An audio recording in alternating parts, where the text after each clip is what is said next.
Renunciation. What's renunciation? Renunciation is not just a matter of not having things or giving up things or abandoning things. Renunciation has nothing to do with having and not having. Renunciation is a state of mind where we have grasped, in short, all right, we have grasped and understand the nature of phenomenon, or the nature of existence, the nature of our bodies, the nature of our surroundings, the nature of our friends and what we have. And that nature is always impermanent, it's subject to change. It's subject to change, it's impermanent for the reason that the causes and conditions that make these things manifest around us, including our bodies and our friends, are impermanent. So when one of the conditions are removed or changes, then what we experience, what we have, changes completely. So people who have a very strong grasping towards permanence, or towards things not changing, or towards things that should remain the same, or that why do things change? They have an obvious non-acceptance and non-understanding of the nature of phenomenon, the nature of things exist, and that is all things are impermanent, subject to decay and subject to change, and eventually death, and from that another change. So what happens is when we don't think about that, or when we avoid that, and we intellectually understand that, it's very difficult, because when we only intellectually understand that, then it is like we intellectually understand that disbenefits or the harm that alcohol can cause us, or lying or cheating can cause us, but we do nothing about it. So when we do nothing about it, simply knowing what it can do to us brings not much benefit to ourselves or other people. So what happens is to have experience in it, to think about it, and to become enmeshed with your mind, to become close to your mind is very, very important. And how does that happen? That happens when we engage in contemplation, better meditation.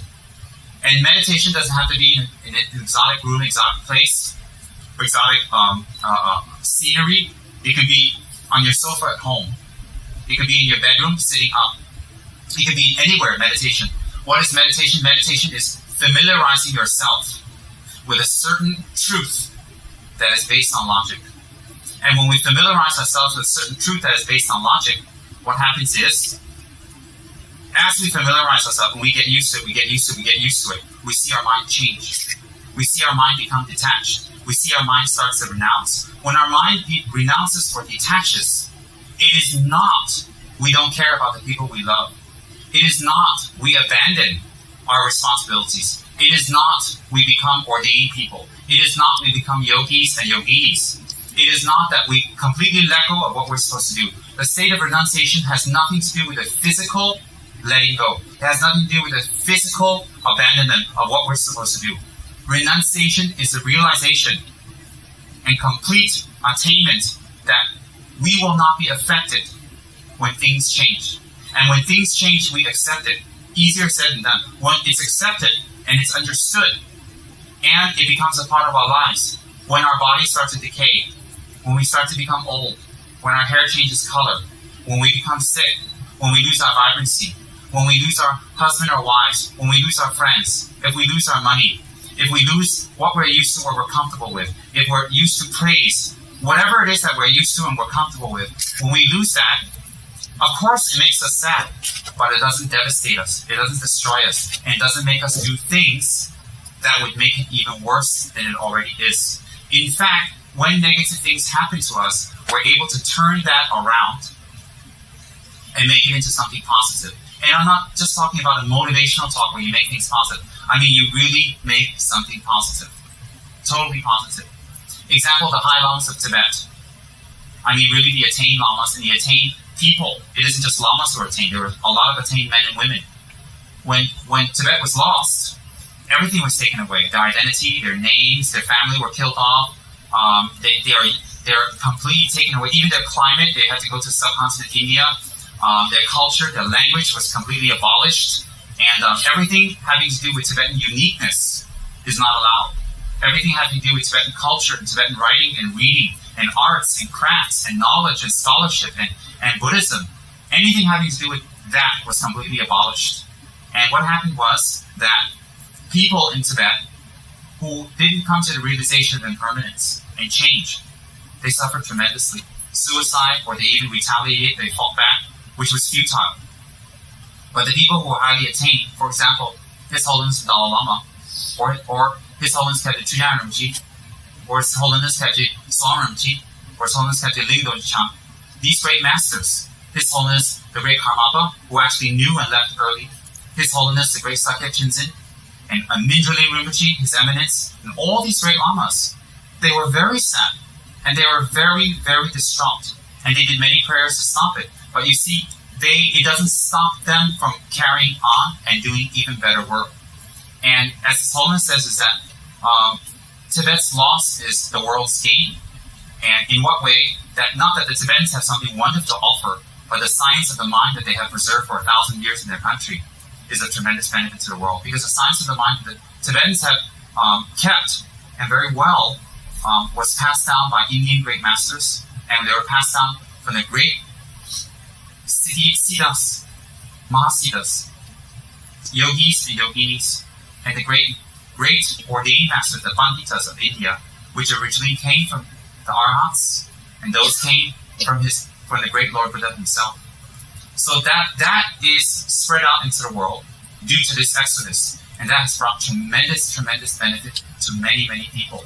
And so you don't see His Holiness, let me just use an example, harping on the past, being depressed about the past, or trying to retaliate, or trying to fight, or trying to bring harm. He doesn't do any of that.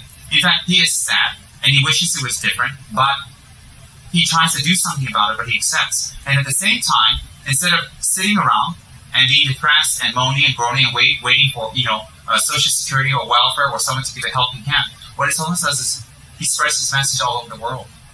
And due to His Holiness's incredible hard work and help and peaceful stance in his practice, especially his practice, his commitments, his samaya, and his incredible Guru devotion, and his non-stop work, his purity of his vows, that Buddhism spread all over the world. And people like us, who have a wonderful center to go to, and a wonderful place to go to, indirectly and directly comes from someone like His Holiness, where if he was not legitimate, if he didn't do his job well, excuse me for saying, everybody else would. Every time you see a maroon robe, you'll run, because they'll say, well, the leader's a scoundrel or something funny, so definitely everybody else on here must be also. So that's not the case. In this case of His Holiness, it's incredible because he is really selfless, really, really selfless.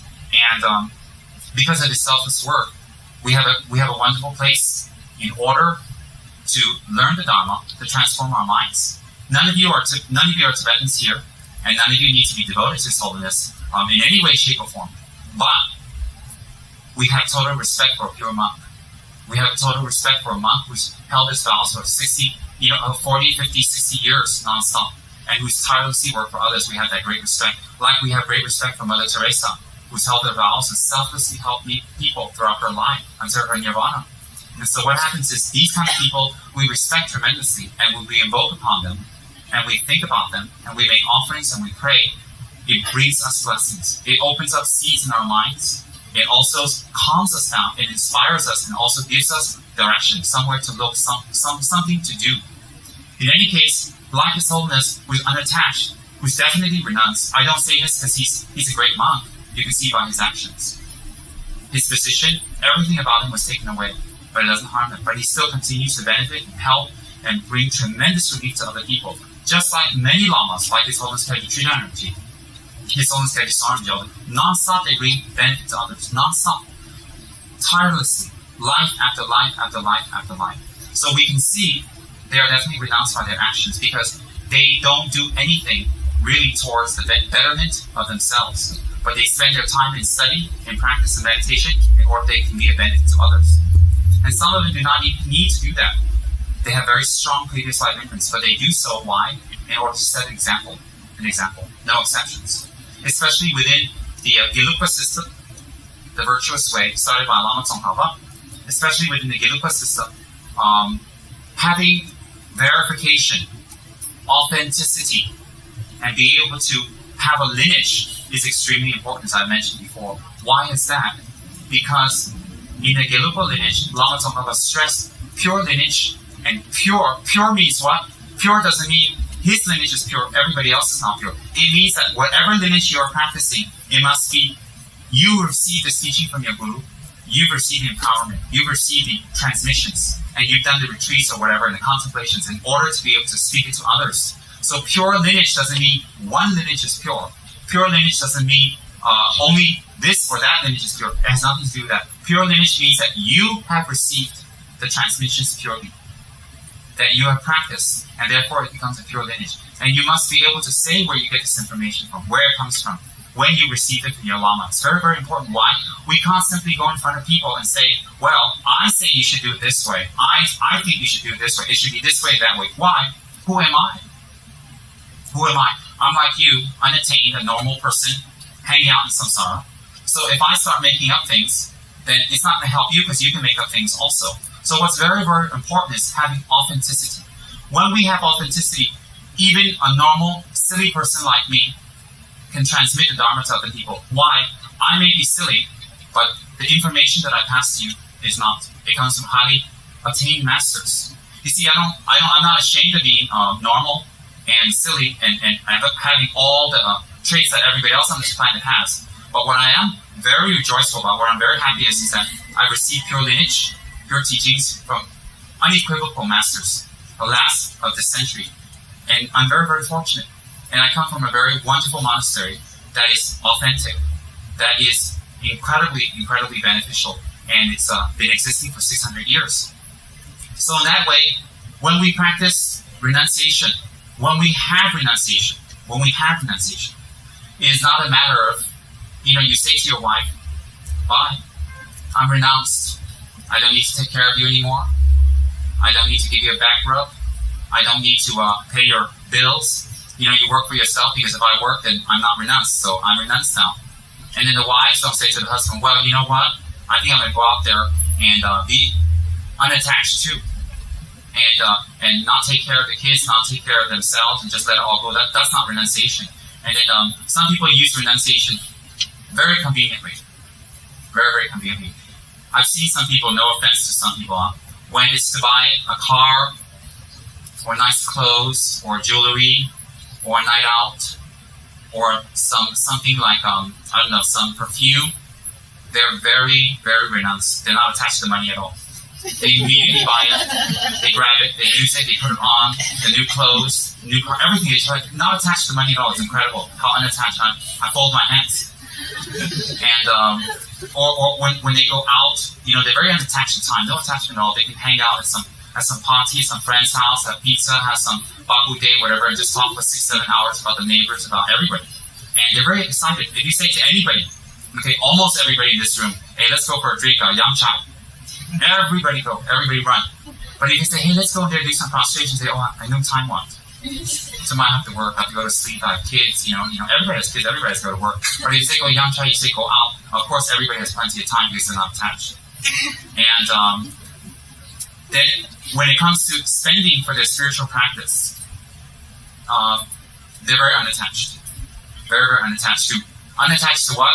Not the money. They're unattached to the spiritual objects. To buy a mandala, to buy a statue, to buy incense. Very, very unattached because they can have the poorest quality statue, the smallest altar, the cheapest offering bowls. And the offering bowls shouldn't be silver because they're unattached. They're not attached to silver. So they get little aluminum plastic bowls. They put it out there. Why? Because they're unattached. So people like that are amazing because their attachment and non-attachment is very biased.